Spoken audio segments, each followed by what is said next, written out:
Well, hello there and welcome to Travels with Geordie. If this is your first visit, my name is Peter Knowles and I live on this wooden motor cruiser here in Victoria, British Columbia, along with my pup, Geordie. All the while we're fixing it up for some pretty major cruising someday. So if that's the sort of thing you might be interested in, please consider sticking around and subscribing.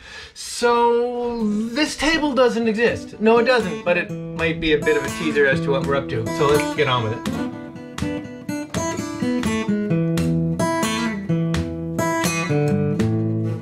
Well, if that isn't a bit of a spoiler, yes, I guess we're building a table today. But anyway, I wanted to sit down and have a brief chat about the engine. Yes, last episode might have sounded a bit discouraging about the engine, but I'm not in the least bit discouraged. Something great is going to happen. In fact, there's something afoot that might look after everything. Anyway, really excited about it. Let's get on with whatever it is we're getting on with. Cheers. Well, there you go, folks. Just what you need to build a boat: a pile of 2x4s and cheap construction plywood and 5 sheets of cheap door skin. What on earth are we up to here?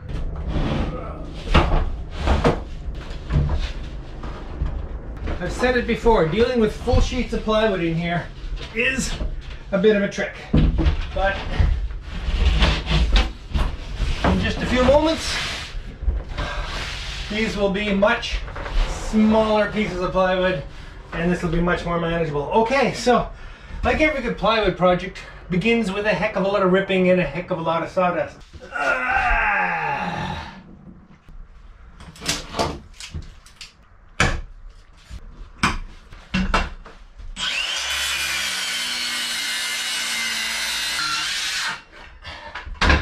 Bah! Who needs a track saw? 2 at a time. Two at a time, yeah.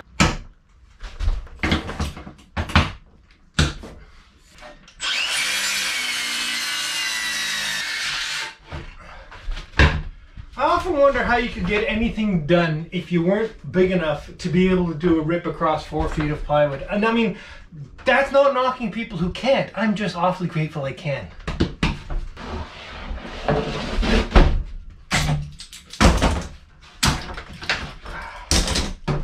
Alright, and the last one. My daughter Caitlin is coming back to visit in a week and a half. And this is not a very hospitable place right now. A year ago when she came to visit, or actually last fall, I had a cheap set of kitchen dining set, which is long gone. So what we're making up today is a mock-up of the dinette system that's going to go in here. The settee, dinette, whatever it is. The seating area for the wheelhouse. Now, when I say mock-up, you're seeing what I'm making it out of. Well, I made a mock-up of the galley and I've tweaked it a bit over the time I built it, and I'm so glad I did because it meant I got to live with it and see what it works like. Some of you know I have a mock-up of my nav station down in the forecastle and it's just a mess, but it certainly lets me know how to work with it. So this is quite complex. In fact, I've got years into trying to think how this is all going to work because it's modular. It moves around, it adjusts in different ways, as any really neat seating area would. So I'm not going to build it on mahogany, not yet. So yeah, let's get to it.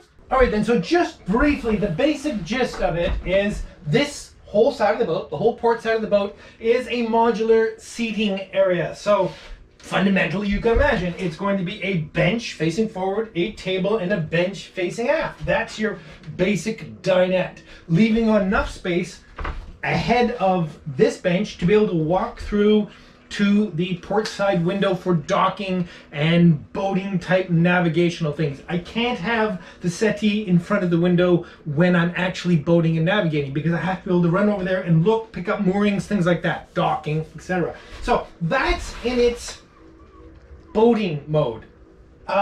What it'll be able to do is that this bench will actually be able to slide all the way forward here, not quite to this bulkhead because there's going to be another cabin in here which matches the helm. Some of you know what I'm talking about. And now you have a great expanse. So basically the table that sat this way can turn this way, an extra seat can fold up from underneath the deck, and you get a huge U-shaped settee, which this table is modular and can fold together, lower, and move out and become a coffee table for those evenings at the mooring. Okay, it gets even more complicated. We'll just let the plane do its thing right then. Okay, so you've got the cruising mode and you've got the at anchorage or docking or whatever mode. It should be able to change modes in 2-3 minutes, so you could even do it, you know, while underway. Not underway, but at an anchorage. Enough of that. Okay, so another option for an underway mode would be for this bench to have the back this way so it faces forward. And there's a couple ways of doing that. There's lots of boat benches that have had a back that swings back and forth so it can either face forwards or backwards. That might be a bit rudimentary for interior cabinetry. That's sort of like a bridge deck type of thing. It may be that the whole thing turns around, slides around. I'm not sure yet. Can you see? I haven't quite figured this all out. But anyway, in that position, you'd have forward-facing bench, table, which would be right up against the back of another forward-facing bench that would have lots of legroom, and in fact, still a possibility to get to the window, albeit a bit more snugly. Snugly? Tightly. Awkwardly. Yeah, less room, you know what I mean. So that's room for 2 or 3 in a pinch to also be facing forward when underway, but still room for someone to be sitting at the table doing some work or whatever, or gosh forbid, eating. So there's even more to it. The table will actually be, as I said, fold up and on a type of base that can slide. So it may be that the table moves in so that you can sit here, not at a table, which is sometimes really nice to be able to just sit and not necessarily be at a table, which brings up the second to last weird part of this. Okay, the whole thing is going to be 14 inches high. I mean, 14 inches higher than the sole. And that's because I don't want to sit down here. Can't see anything. You certainly can't see forward. It just feels awkward. I've lived in this boat now for 4 years, and I've sat down there in various chairs, mostly garden furniture, and it's not ideal. It certainly wouldn't be ideal if I had a pastoral, beautiful view of something to look at. So think of a pub. You know, in a pub sometimes you have like banquet seating, you know, nice little horseshoe type thing, and a little step up to get, and you stand on a plinth before you sit down. Of course, I won't be able to stand because if I'm 14 inches higher than I am now, my head will be through the cabin top. But anyway, I think there's going to be a way to sort of step up and sit. And then at that point, you're going to be sitting with your eye about here, ideally at exactly the same height as I am when I'm sitting at the helm. The idea for that is wherever you are on the boat, I at least have the same type of view. For instance, if I'm sitting in that forward facing bench while underway, who knows? That's my goal. I don't know where we're actually going to get to. There's yet another thing. When you sit at a dinette, you're sitting sort of table-like. You know what I mean? Your back is relatively straight and the seat is relatively straight. Well, I don't want this to always be a dining room. I want this to be a living room. Did I really use that word? You know what I mean, a lounge, a comfortable place. So I want to be able to recline a little more. Now, lots of people have done this. Certainly the van lifers have got this figured out. I'm not sure I like the way any of them have done it, but the bench should be able to be adjustable so that you could have it sort of more upright for dining, working, etc., and more slouchy for slouching. So, yeah, what we're building is like a sandbox, a playground, a set of modular boxes that we can use and adjust some of the bracketry and adjust some of the way the stops and the wood and the hinges work so that we can play with different angles and geometry. And over time, I'll tweak that into shape, and when it's done and it's perfect, I'll build it all out of mahogany. And of course, that will be a lot more fun. But in the meantime, let's get something done here. Okay, let's get to the part that's taken all of the thought over the last couple of days, and that's the modularity of it. How big, how deep is a bench? How big is a table? Well, I've done a lot of research and I've done a lot of doodling and I've done a lot of sitting in things and measuring, and 24 inches just isn't big enough. 26 probably isn't either, but that's what I'm settling on. So the benches are 26 inches deep. The table is 26 inches deep. The next bench, 26 inches deep. Okay, you get it. 26 inches is sort of the magic number. 48 in the other direction, and the height, well, we're going to talk about that. The only problem is if I start cutting panels at 26 inches, I run out of plywood shockingly quickly. 24 is sort of a magic number for plywood, seeing as it's 96 inches long. So if I cut it into 4 pieces of 24, I get a lot more use. Maybe you've seen what I've been up to here. Pieces of 24. Well, then I don't get to build a box that's 26 inches deep. Yes, I do. I'm going to make a connection at the corner using scrappy old bits of 2x4 ripped in half and then a little bit of dadoing, and I'll be able to get an extra inch in each direction. Plus, it'll stabilize up the corners. Yes, it's just ugly old spruce, but this is just ugly old door skin. It's not meant to be nice. It's meant to be functional and work. So yeah, we're going to rip this up, cut some dados in the edges, make some boxes. There you go, old friend. It's been too long. All right, let's go. Dust collection on.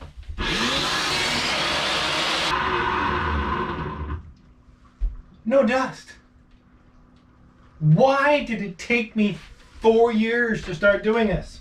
Thank you to all of you who said, get some dust collection going, because it's changed my life.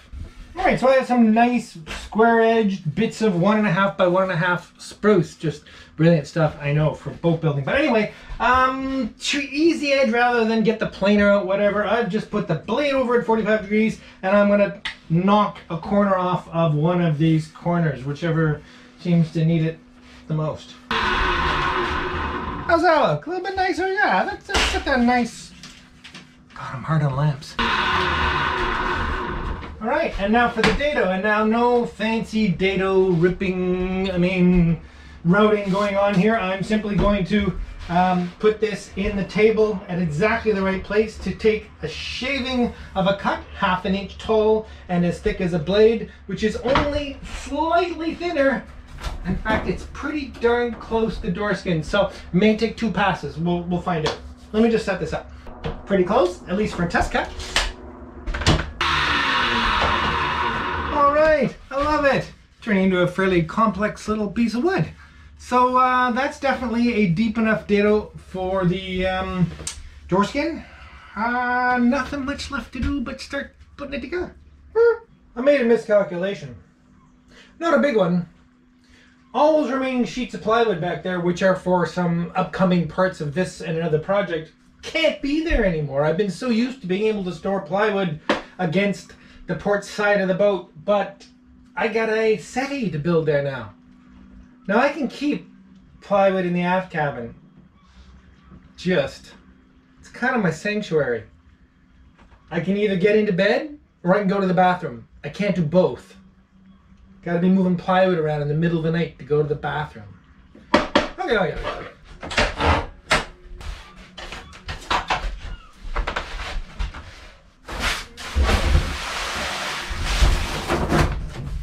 This is marine ply, a little bit heavier.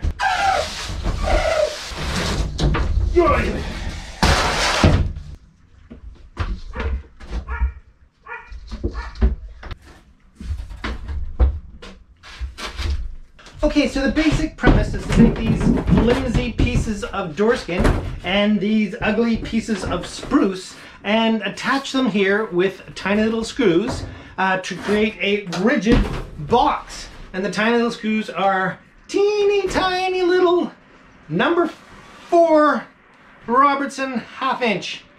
Yeah, let's see. Yes, I could chuck something up in a drill, but for now I just want to sort of see how this goes. Okay, so this is the side. Let's put another corner here.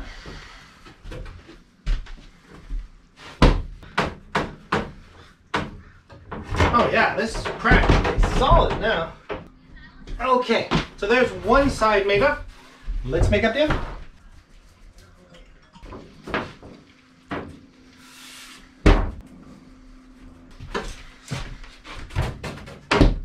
What an absolutely gorgeous, gorgeous, gorgeous day. The blossoms are out in Victoria. I'll run around and see if I can find some pictures for you. Or I suppose you could just have a look on Instagram. Okay, so that's 2 end panels made. In theory now, all I do is connect them together. All right. This is still pretty flimsy. It's turning into a rather rather large thing for a rather small space. Okay, well, this flimsy bag of wood here is my first base for my first cabinet. Now, it's going to go right there. Now, you're going to say, why is it so high on the sides? Well, that's because I'm going to have to cut this out at some point, but I don't know quite where yet. So I figure I'll start with a full set of material. Now the front, I know where that'll be roughly.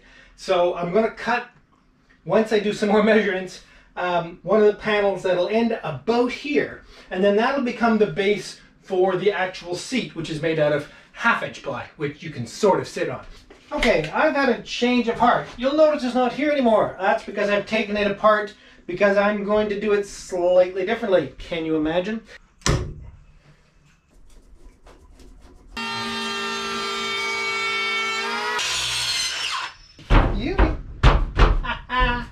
I like it. Okay, now we can add some real structure to this thing.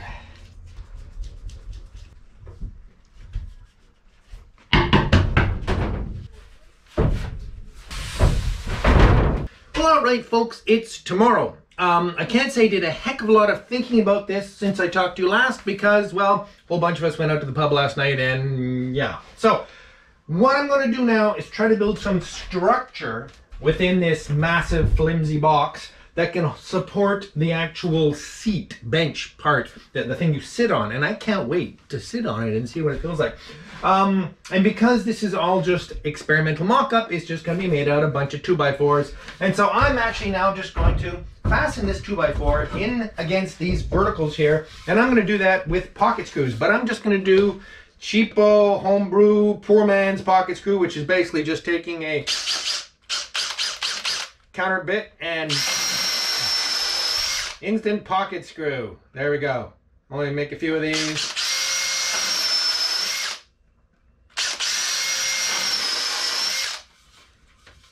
I've preloaded these with some screws, and I think I'm going to actually crawl in here. My goodness, this is a relatively roomy space. Well, it's going to be a massive amount of storage when this is all said and done, isn't it? Okay, so I've got some marks made on here. You could live in here. Well, here we go. So these two pieces of plywood are going to be the base, the seat, and the back. And they're going to be hinged at the back. It's starting to sound like my micro camper for the Land Rover, isn't it? With this cheapo piece of piano hinge, which is a shade too long. So we just got to cut that down. Okay, that goes there. This one here. And we're just going to put the piano hinge between the two. Super simple. Just gonna put a few of these in for now. Not gonna put too much weight on it for a bit. With that done, we'll put this aside for now and build some structure in here. Well, at the back, it's super easy. I simply place this 2x4 across right there. At the front, I can't be sitting on that. So I'm going to attach this 2x4 right at this height temporarily. Always with the temporarily stuff, eh?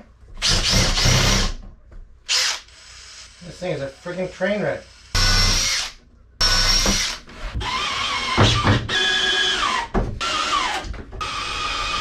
All right. Ba-ba-da-ba, ba-da-da-ba, da-da-da-ba-da-ba, ba-da-da, ba-da. But now, for the full effect, I need the plinth, happily.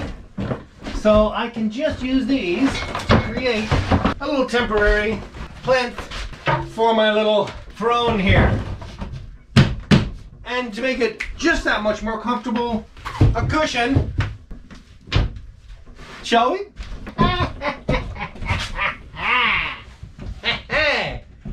All right, I love it. I absolutely love it. So this is set up in semi-slouch mode. It was sort of an experiment to see if a compromise between slouch and dining would make sense. So there's actually 3 inches the back of the seat is 3 inches lower than the front, and the back is sloped at about 120, 110 degrees from the base, making it pretty reasonably cozy. I don't think it's quite couch slouch, but it's not bad.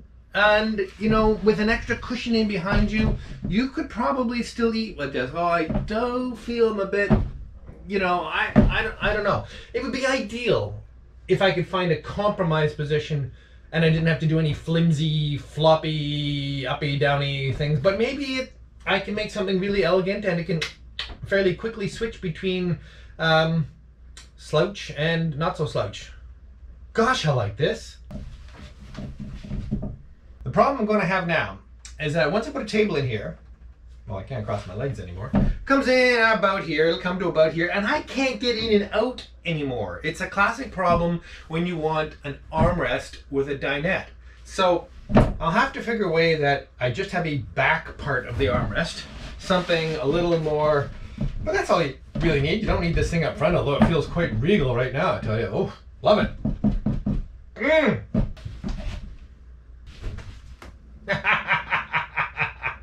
I'm just crippled. I've been sitting here for 20 minutes or half an hour, just sitting here, enjoying this. It's so nice to finally be sitting in this wheelhouse in the way that I always imagined I could. This is just fantastic.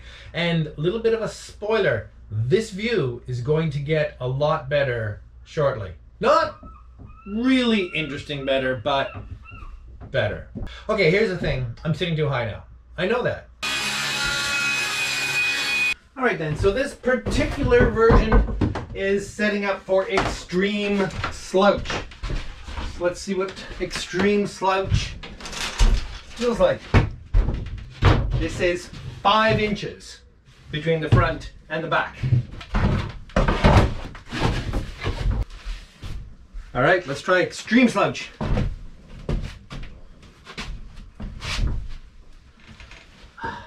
Oh, that's extremely slouch. Whew. This is a couch. This is pretty much a couch now. Wow. I like it. I like it a lot. Let's switch this to dining mode. Easily done. Flip, flip, flip this vertical.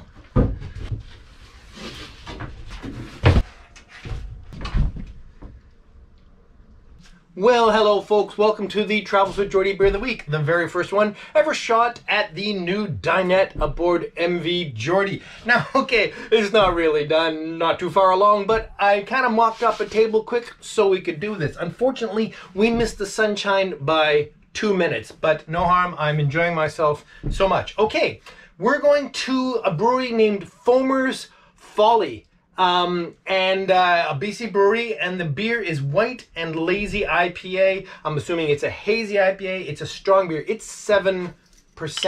So the rest of today is going to be sitting here and just enjoying this. All right, so let's see how this pours. Oh, it looks pretty foamy. I have a warm glass. I apologize, people. Let's see what we can do without making a complete mess of this. Yes. Crikey. Well, we'll probably have a little delay between the pouring and the drinking. You won't notice. All right, let's pull away for a moment. Well, there we go. 5 minutes and several pouring top-ups later, we have a very fine looking glass of beer. So we'll try the White and Lazy IPA.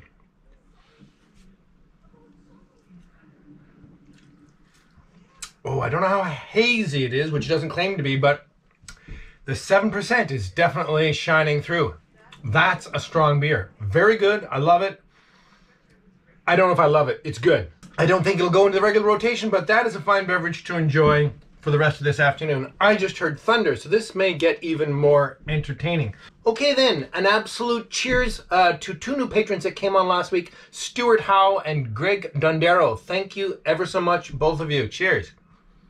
And as always, thank you so much to all my patrons and supporters of any form. I couldn't possibly do this every week without you. And that, of course, brings us to the word of the week. If you'd like to win a Travels with Geordie t-shirt, use the word dinette.